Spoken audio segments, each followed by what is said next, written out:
Hello viewers, இது உங்கள் beauty garden. இந்த வீடியோவில் ஒரு சின்ன அறுவடையை பார்க்கலாம். வெண்டைக்காய், பர்மன் வெண்டைக்காய் பாருங்கள், டபுள் கலராக இருக்குது. பிங்க்கும் க்ரீனும் சேர்ந்த மாதிரி இருக்குது. இந்த காயை விதைக்கி விட்டுருக்கேன். நல்ல 3 அடி 3.5 அடிக்கு வருதுங்க.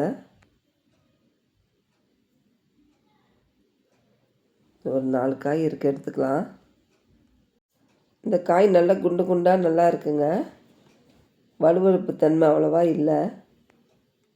இது போன ஆடிப்பட்டத்துக்கு விதைச்சது. இந்த ஆடிப்பட்டத்துக்கு நம்மளுக்கு அறுவடை கொடுத்துட்ருக்கு. செடி லைட்டாக காஞ்ச மாதிரி இருந்தது. நம்ம உரமெல்லாம் கொடுத்து சரி பண்ணிட்டோம். இது சிகப்பு வெண்டை. இது ஒரே ஒரு செடி தான் இருக்குது என்கிட்ட. இதில் ஒரு காய் இருக்குது, இதையும் எடுத்துக்கலாம். க்ரோ பேக்கில் தான் வச்சுருக்கேன். 12x12 இன்ச்சு க்ரோ பேக்கில். செடி நல்லா செழிப்பாகவே வளருது. டெய்லியுமே ஒரு காய் 2 காய் கிடைக்கிது நம்மளுக்கு. இப்போ ஒரு காய் தான் இருக்குது, இதை எடுத்துக்கலாம். இந்த தடவை நான் ஈயம் கரைசல் தெளித்தேன், வேருக்கும் ஊற்றி விட்டேன். நல்ல ரிசல்ட்டு தான். காய் நிறைய பிஞ்சு பிடிச்சிருக்கு. செடியும் 3 அடிக்கு மேலே வளர்ந்துருக்கு. ஈயம் கரைசல் எப்படி தயாரிக்கிறதுங்கிறத பற்றி நான் ஒரு வீடியோ போட்டிருக்கேன், போய் பாருங்கள். இது பச்சை நீல வெண்டை. காய் நல்ல நீளமாக இருக்குது. இதை ஒரு சிஸ்டர் தான் எனக்கு அனுப்பி வச்சாங்க. இதில் நிறைய பக்க கிளைகள் வந்திருக்கு. அதுலேயுமே நிறைய காய் பிடிக்குது. நான் எப்பொழுதுமே எல்லா செடிகளுக்குமே ஒரே மாதிரி மண்கலவை தான் கொடுப்பேன். தொட்டியில் நல்லா 4-5 ஹோல்ஸ் போட்டுட்டு பாதி அளவு காஞ்ச இலத்தலை, காய்கறி கழிவு எல்லாமும் நல்லா காஞ்ச பிறகு பாதி தொட்டிக்கு அதை நிரப்பிட்டு அதுக்கப்புறம் நான் மண்கலவை போடுவேன்.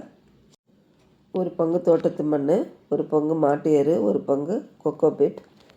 உயிர் உரம் இருந்தால் கலந்துக்கலாம். ஒரு பிடி சாம்பல், ஒரு பிடி வேப்ப முன்னாக்கு, இதெல்லாம் கலந்து வைப்பேன். வச்சு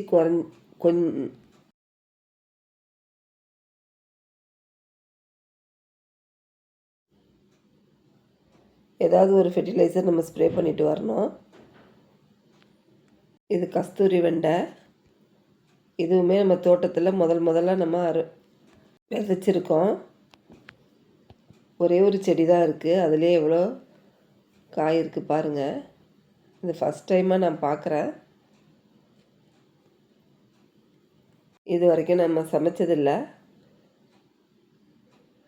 டேஸ்ட் எப்படி இருக்குன்னு தெரியலை. பூ நல்ல மஞ்சள் கலர், டார்க் மஞ்சள் கலரில் பூக்குது. எல்லா கிளையிலையுமே பிஞ்சு வைக்குது. பக்க கிளைகள் நிறைய இருக்குது. சின்ன வாட்டர் கேன் தான், அதுலேயுமே முக்கால்வாசி தான் மண் இருக்குது. இருந்தாலுமே நிறைய காய் கொடுக்குது நம்மளுக்கு. இது ஒரு வகையான வெண்டைக்காய், எனக்கு பேர் தெரியலை. இதுவும் ஆடிப்பட்டத்துக்கு விதைச்சது தான். காய் அவ்வளோவா திறப்பாக வரல. 5 அடி 6 அடிக்கு மேலே வளர்ந்துருக்கு. காய் ஷேப்பே மாறி இருக்கு. எடுத்து போட்டுடணும் இந்த செடியை. அயன் சத்து குறைபாடாக இருந்தாலும் காய்ங்க இது மாதிரி தான் வேறு மாதிரி ஷேப்பில் வரும். எவ்வளோ ஹைட் இருக்குது பாருங்கள். இது இந்த செடியில் நிறைய பூச்சி தொல்லை. அப்போ தான் நான் மஞ்சள் தண்ணி தெளித்து சரி பண்ணேன். வெண்டைக்காய் செடியில் இலைப்பேன் தொல்லை ரொம்ப இருக்கும். இது பச்சை மிளகா பாருங்கள், நிறைய இருக்குது. இது ஒரு பெரிய பேக்கில் சப்போட்டா மரம் வச்சுருக்கேன். அந்த பேக்கில் தானாக முளைச்ச மிளகா. எவ்வளோ மிளகா இருக்குது பாருங்கள். என்னென்னா ஒரு 100க்கு மேலே இருக்கும்.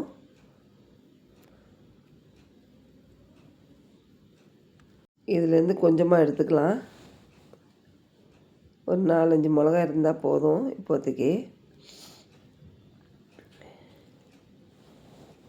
மிளகா செடிக்கெல்லாம் நான் தேன் கரைசல் ரெகுலராக கொடுத்துட்டு வருவேன். மிளகா செடிக்கு இந்த கரைசல் ரொம்ப பெஸ்ட்டாக இருக்குது. நீங்களும் ட்ரை பண்ணி பாருங்கள்.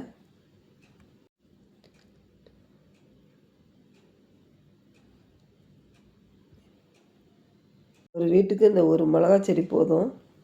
அவ்வளோ காய் கொடுக்குது இது. பெரிய பேக்கில் வச்சதுனால நல்லா திறப்பாக வளர்ந்துருக்கு. பாருங்கள், எல்லா கடையிலையுமே மிளகா இருக்குது.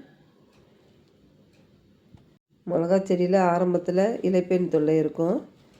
ஆரம்பத்திலே நம்ம அதை சரி பண்ணிடணும். தண்ணியை ஃபோர்ஸாக அடிச்சுட்டு கழுவி விட்டுட்டு அதுக்கு மேலே லைட்டாக மஞ்சள் தண்ணி தெளிச்சிட்டு வந்தால் போதும். ஒரு நாள் விட்டு ஒரு நாள் தெளித்தா போதும். அப்புறம் அந்த தொல்லை நம்மளுக்கு இருக்காது.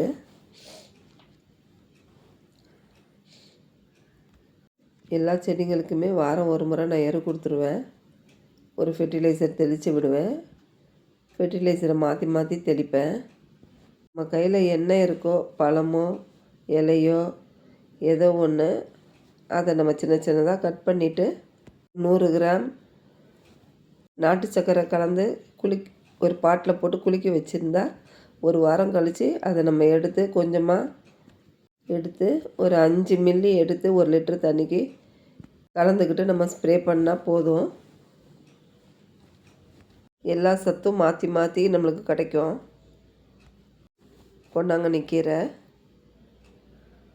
எடுத்துக்கலாம். ஃப்ரெஷ்ஷாக இருக்குது பாருங்கள், எவ்வளோ ஃப்ரெஷ்ஷாக இருக்குது. கீரையெல்லாம் நம்ம கடையில் வாங்காமல் பார்த்துக்கணும். கூடுமான வர கீரை, புதினா, கொத்தமல்லி எல்லாம் வீட்டிலையே விளைய வச்சுக்கணும். அதில் தான் நிறைய கெமிக்கல் தெளிக்கிறாங்க. என்ன கீரை நம்ம வீட்டில் விளையுதோ அதை நம்ம சாப்பிட்டுக்கணும். கடையில் ஃப்ரெஷ்ஷாக இருக்குதுன்னு நம்ம நினைக்கக்கூடாது.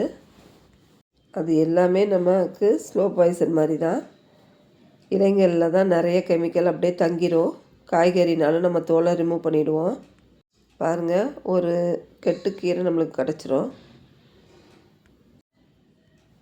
எல்லாத்தையும் நம்ம எடுத்துக்கலாம். ஒரு 4 நாளுக்குள்ளே நம்மளுக்கு புது தளிர் வந்துடும். கண்டிப்பாக வாரம் ஒரு முறை நம்மளுக்கு இந்த அளவு கீரை கிடைக்கும். நம்மளே இயற்கை உரம் போட்டு விளைவிக்கிற கீரையில் அவ்வளோ டேஸ்ட் இருக்கும்.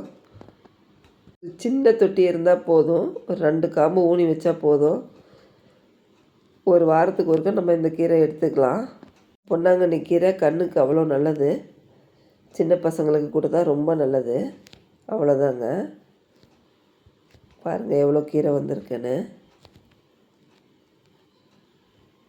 கொஞ்சமாக தான் நம்ம பச்சை மிளகாய் எடுத்தோம்.